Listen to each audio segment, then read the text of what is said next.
Hello, English learners. Welcome to Listen and Learn English Easy, the podcast that helps you train your English brain through simple daily practice. I'm your host, Sarah.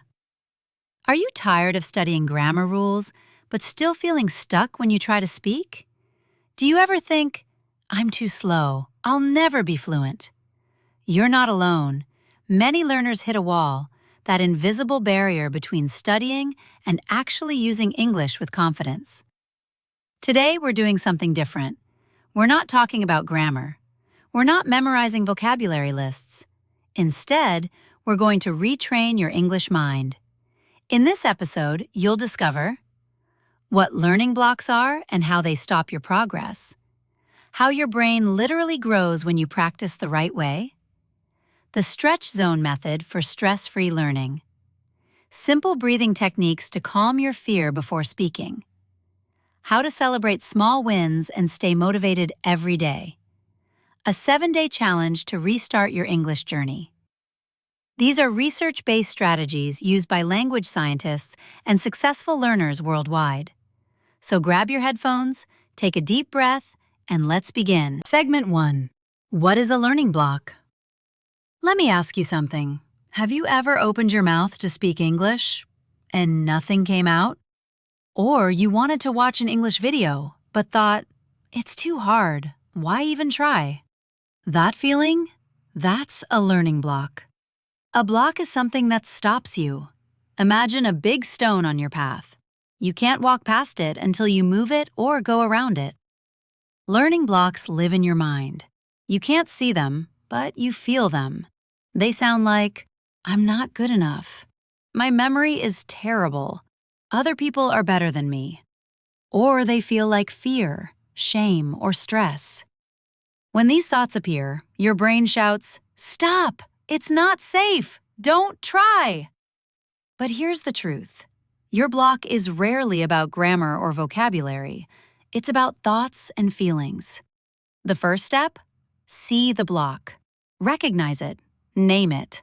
When you catch yourself thinking, I can't do this, pause and say, there's my block. Segment 2. Your brain can change. Now for some good news from brain science. Your brain is not fixed. It's not like a computer with limited memory. Your brain is like a muscle. It grows and changes when you practice. Scientists call this neuroplasticity. Here's how it works. When you do something new, like speaking English, your brain starts building a path. At first, that path is tiny and rocky. You feel slow. Words don't come easily. But if you walk that same path every day, it becomes wider, smoother, easier. Think of it like this. The first time you say, "Could you repeat that, please?" It feels hard. But the 20th time? The 50th time? Your brain has built a strong road for that sentence. It flows out naturally. So when your mind says, I can't change, answer back, yes, I can. My brain is growing.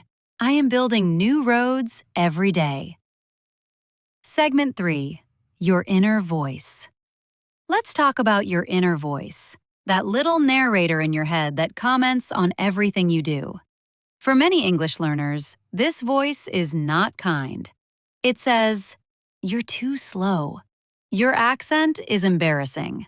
People will laugh at you. When you listen to this voice, your body reacts. Your heart beats faster. Your hands get cold. Your mouth goes dry. Your mind goes blank. Suddenly, speaking English feels impossible. But we can retrain this voice. We can make it a friend, not an enemy. Research shows something powerful. When students believe they can improve, they practice more, and they learn more. So let's give your inner voice new sentences. Old thought, new thought. I'm bad at English.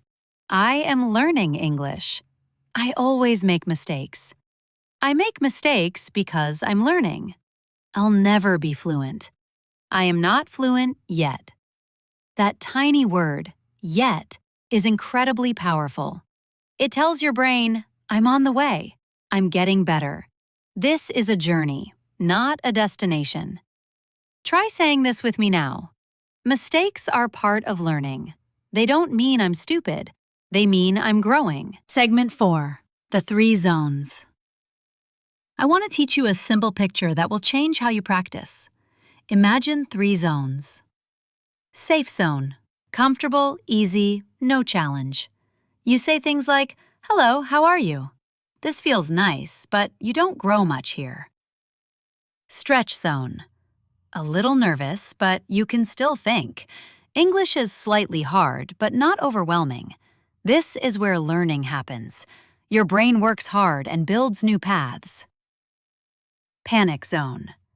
Very afraid, stressed, confused. Maybe everyone speaks too fast and you understand nothing. Your brain wants to run away. Here, you learn very little. The secret? Most learning blocks happen because you're in the panic zone too often. It's too hard.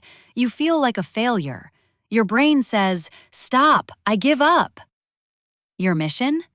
Move from panic back to stretch zone. How? By choosing materials that are not too easy, not too hard, just right. Let's apply this to listening. Too easy. Baby songs, single words. Too hard. University lectures, fast news. Just right.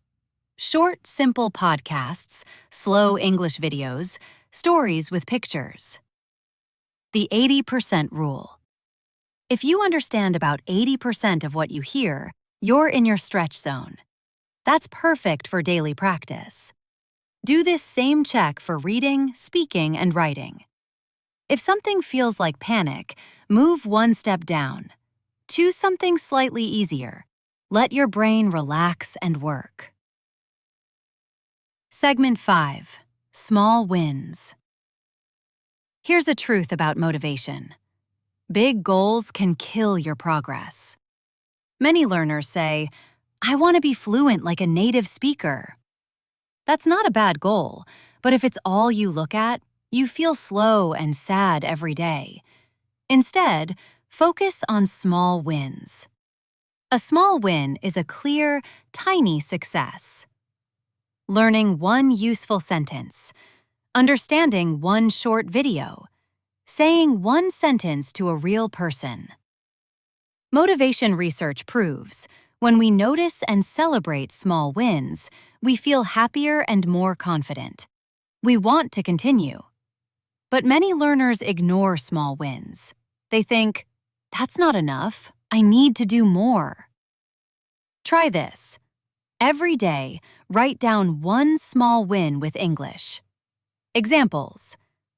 I watched a 5-minute video in English. I learned, "Can you say that again, please?" I read one page of a book. I spoke to my friend in English for 2 minutes. Just one win per day. Studies show that seeing your progress, even tiny progress, builds motivation. It creates a feeling, "Yes, I can continue." Segment 6. Calming your body. Another big block is fear in the body. Language researchers talk about the affective filter. When you're anxious, nervous, or shy, this filter goes up. It's like an invisible wall that blocks English from entering your brain. We want to lower that wall. We want the filter to go down. The simplest way? Calm your body first. Here are 2 easy tools. Tool 1. Slow breathing. 30 seconds. Before you speak or study, try this. 1. Sit or stand tall. 2. Put one hand on your chest, one on your stomach. 3. Breathe in through your nose for 4 counts. 4. Hold for 2 counts. 5. Breathe out through your mouth for 6 counts. This tells your brain, we're safe. We can try. Tool 2. Soft body, soft mind. Before speaking, check your body. Are your shoulders tight? Is your jaw clenched? Try this. Roll your shoulders slowly. Open and close your hands. Gently move your neck left and right. A soft body helps create a soft, open mind. Segment 7. Change your identity. Let's talk about identity, how you see yourself. Many people say, "I am bad at languages. I'm not good at English." They repeat this so often it becomes part of their story, part of who they are. But research shows when you see yourself as a learner, you become stronger. You stick with it even when it's hard. I invite you to change your story. Old identity, new identity. I am bad at English.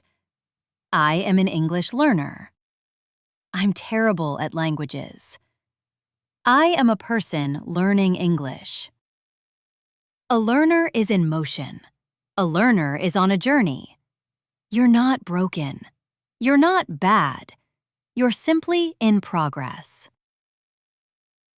Segment 8. Tiny daily systems. Some learners think they need big plans. 2 hours of study every day, 10 new words, many exercises. Big plans usually die after a few days. You get tired. You feel guilty. You stop. Instead, create a tiny daily system. A system is something you do every day, almost like brushing your teeth. So small, it's impossible to fail. Examples. Listen to one podcast episode while having coffee. Shadow, repeat after, 1 sentence per day.